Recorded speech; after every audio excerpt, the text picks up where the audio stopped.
canteen at that time kasi marami kaming ginagawang papers na kailangan i-submit kasi guys renewal. So kumain na kami dyan, tapos yung mga kasama ko, then mga papel, mga papers doon, tapos ako kumakain ako, nag-ano na ako guys, nagtindog ako guys pagka sige naman ang galing ko. Kanina pa ako nakaupo dyan sa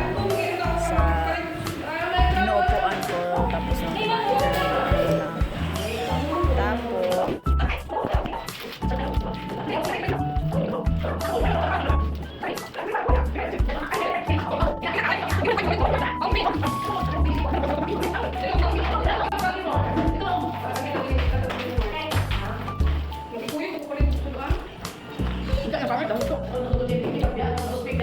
tapos tapos ayun guys, tinapos ko lang yung pagkain ko.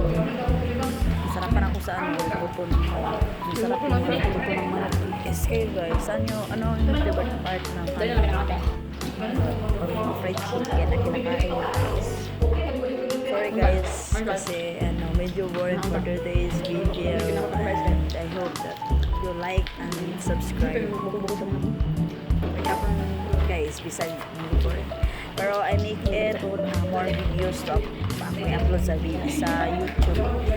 Bye!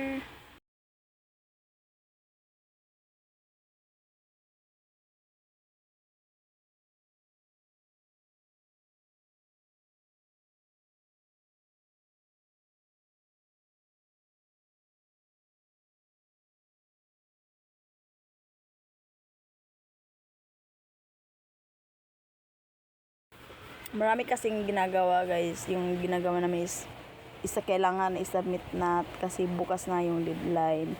Kaya nagtulong-tulong na kami para matapos na. Ayun. Yun, ubos na pala ang ko, kanin. Tapos yung na lang, buton na lang ng fried chicken yung kinain ko. Tapos busog na rin ako niyan guys. Pag marami kang ginagawa talaga, hindi mo naman na na masarap yung pagkain mo, hindi mo na feel. Charis. Bye!